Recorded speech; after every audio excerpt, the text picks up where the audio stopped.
Hello there, Hugh here once again.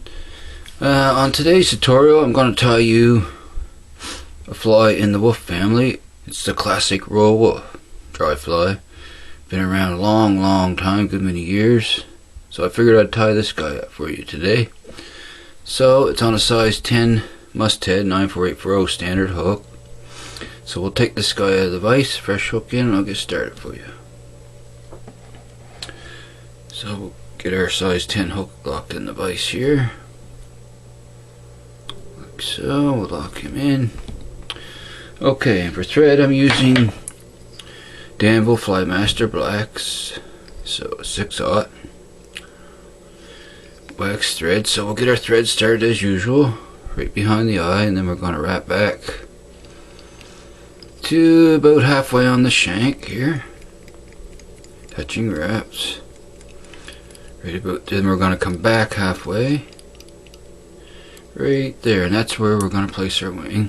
I'll snip off our tag end here. Now I've already got a clump of white calf body here in the stacker, so I'm going to even that up for our wing. Do a few taps here. So we'll slide him out of the stacker here. Should be all evened up for us here. Grab him by the tips.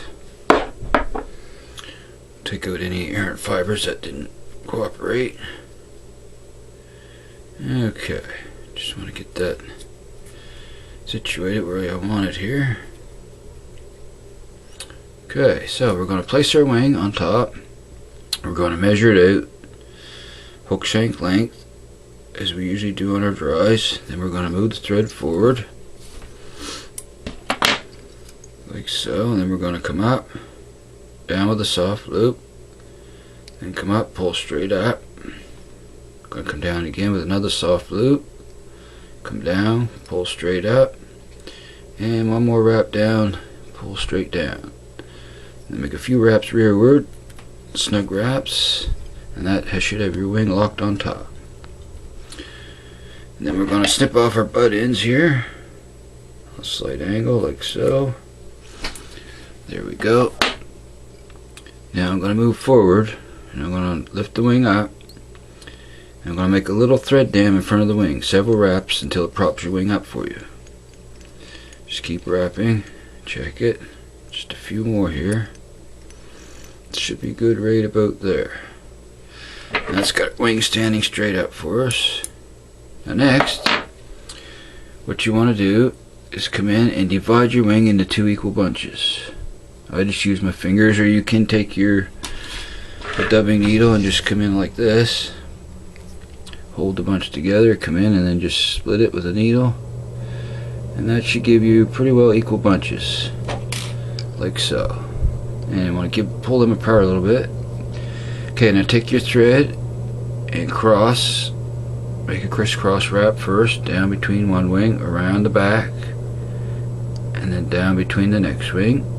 Like so. That sort of gets them in split for you and in position you want to start. Now we're going to do figure 8. So you bring your thread up, come around the base of that far wing, come up and around, then down behind the near wing, then come up and around, same thing again, down between the far wing, up and around, down between the near wing.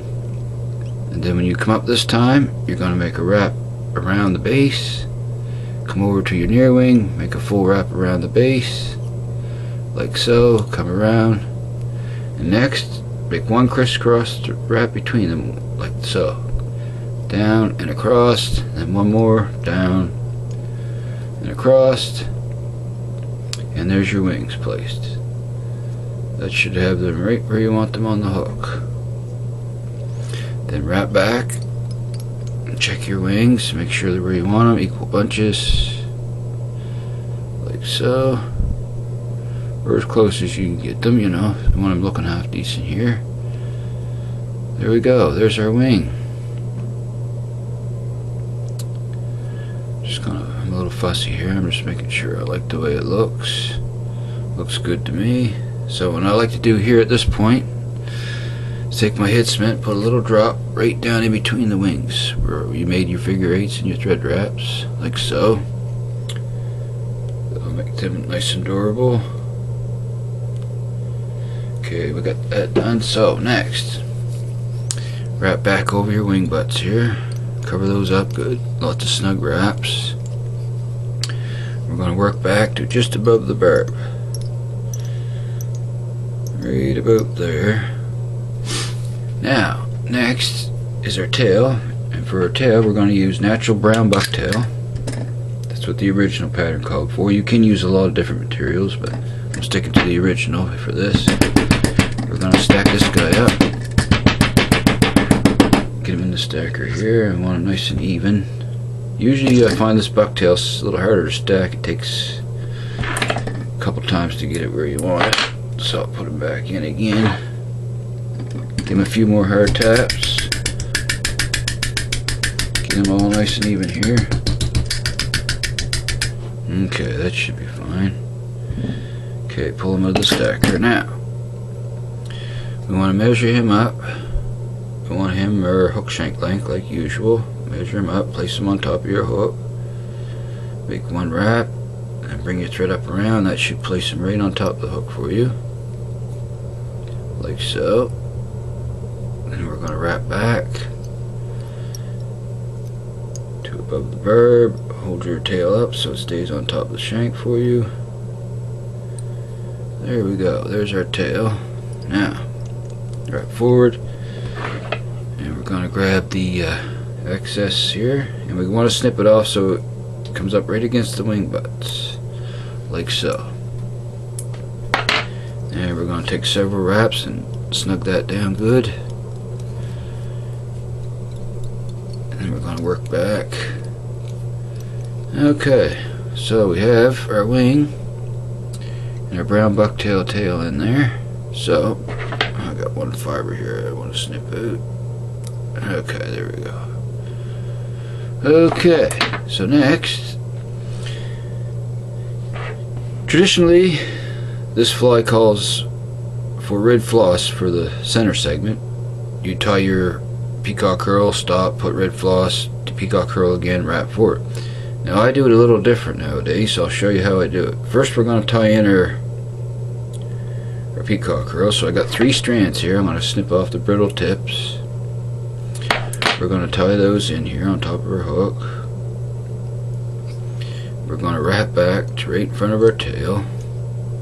And like always, I'm going to form a loop because I want to make a nice durable peacock rope. I'm going to wrap back, a couple wraps around the base of the loop, come up, back again, right in front of the tail, lock it in. Then wrap forward to where you want to tie off your peacock rope. Okay, so we're going to grab the rope, the thread in the peacock herl, and make our rope here. Grab my hackle pliers, snip on, grab onto the end of it, and we're going to twist this guy up here. Okay, give him a good twist here. Okay, and I'm going to just wrap him forward. First wrap right in front of your tail. Keep it a little nice tight wraps here, but not too tight. You don't want to break your peacock rope. Just wrap forward. Spin a little more here. Keep your thread ahead where you want to tie off. Okay, wrap him up. Keep going, wrapping forward till we get right about there. Then we're going to tie him off, a couple wraps behind, like so. We're going to go one more behind, wrap forward, one more, and there we go. Now we can snip off our excess peacock rope, like so. There we go. So far we have our tail, our peacock body, and our wings. Now, as I mentioned earlier, to get that red segment in the center of a roll wolf, it was always tied with red floss. But what I do now is I'll move my thread forward, my tying thread here, and I'm just going to make, in front of the eye, make a half hitch, a couple half hitches, like so. Now I'm going to snip my black thread off, like so. I'm going to come in with some red thread, and right in the center of my peacock body I'm going to start to wrap my red thread. You'll see where this is going in a second. Now you want to wrap back just like you would normally. You can probably see already how it's going here, and then snip off the tag end. And we want to build up a nice red segment as you would have with the floss in the traditional way. Just keep wrapping your thread. You want that right in the center of the peacock body. Just keep wrapping. Check it to make sure you're covering up all the peacock herl. And there's our red segment. Just like that. I find it's not only easier but much more durable than the floss, and I'll show you what I do later, another step to make it even more durable. Then I just take my whip finisher here, come around over the wings, and we're going to whip finish this guy off like so. Snip off the excess nice and close. And there's your red segment. Now we'll take our original black thread once again, come back in front of the eye, restart our thread here like you would,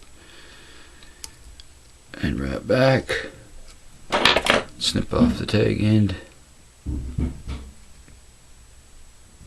like so, and move your thread behind the wings to get ready to tie in your hackle. And that's how I do my Royal Wolves and Coachmans now, instead of red floss. But you can stick to the red floss if you would rather do it that way. Okay, so next we're going to tie in our hackles here. I have two round neck hackles ready, sized already for a size 10 hook. I sized them up earlier. We're going to tie those in right behind the wing. Keep them on about a 45-degree angle. You want the dull side facing rearward. You want to tie the tips in here like so. Wrap back a little, then wrap right behind, right up to tight against the wing. Then move your thread forward and tie down those hackle tips nice and snug. And then bring your thread to right behind the eye like so. So now I got a fiber there I want to snip out. He's not cooperating with me here. There we go. There we go. Okay. So next is wrapping our hackle. So we'll take our first hackle, and I like to make 4 to 5 turns behind the wing. So we'll start here. There's one wrap. Just keep wrapping forward. There's 2, 3, 4. Then we're going to move our wings, roll our wings back and jump in front. We're going to go 1, 2, 3, and 4. I'm just going to grab my hackle pliers here. Just grab onto this guy. Okay, actually I'm going to make one more wrap. So I've done 5 in front. Then we're going to tie him off. Couple wraps behind. Couple wraps in front of your stem. Like so. Snip off your excess tip. Okay, make a few wraps there just to make it good and snug. So there's our first hackle wrapped in. Now the second hackle, same thing, but on your second hackle I like to wiggle it back and forth so it doesn't trap down any of your fibers of the first hackle you wrapped. Makes a big difference. Okay, we're going to keep wrapping that, wiggling it back and forth as we go. Yeah, same thing, we're going to jump in front of the wing like so here. Keep wrapping forward like so. Lots of wraps in here. These flies are always heavily hackled, so you don't be shy with your wraps. Make another turn. Then we're going to come up and tie this guy off. One wrap behind. pull down, wrap back, lock him in there, and then we're going to snip him out.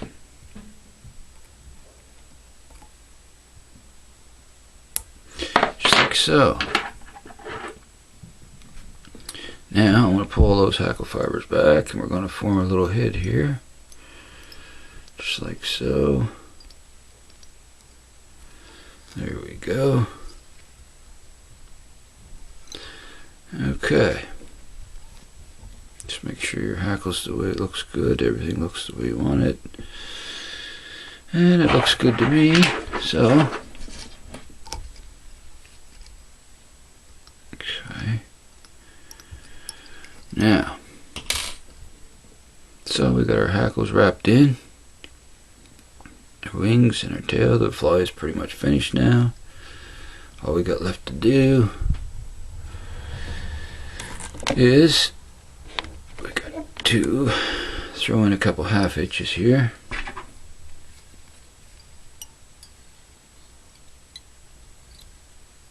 One, two, and I'm going to make a whip finish, 4 to 5 turn whip finish. 1, 2, 3, 4, and 5. Finish off the head of our fly. Snip that down, snip off the excess. Like so. Okay. There's our finished royal wolf. Hope that's clear on the camera for you. Not that difficult of a fly to tie, but okay. Just making sure my hackle's looking good here. Okay. Okie dokie. So now to make this center a little more durable, what I'll do is take a little UV bone dry, and I'll put a little bit on a bobbin, or excuse me, dubbing needle. And I'm going to go around on those thread wraps right here. Just keep putting it on your right in the center here, so you get it covered all the way around,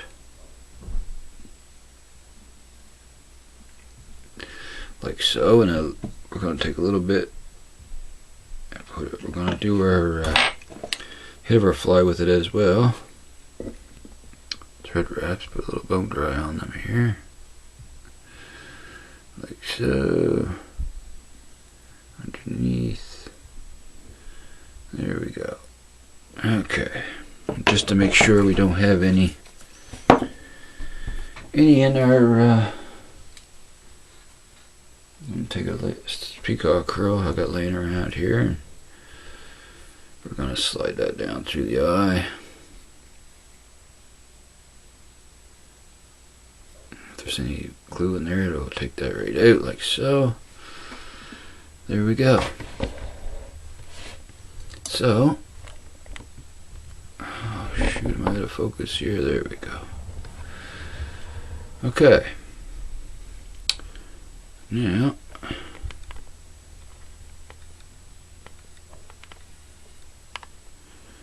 there's our finished fly. We just got to zap it with our light, cure that resin up here on the head of the fly and on our center segment. Only takes a few seconds. Okay, there we go. So, there's our finished royal wolf. So, this is one of the classic flies in the wolf family. I thought I'd tie this one up for you. So, I want to thank you very much for watching. And if you want to see more videos, please like and subscribe. And leave comments if you have any patterns you'd like to see me tie in the future. And I thank you very much for watching. So, once again, signing out from Hugh's Fly Shop. I'll see you next time, folks. So long.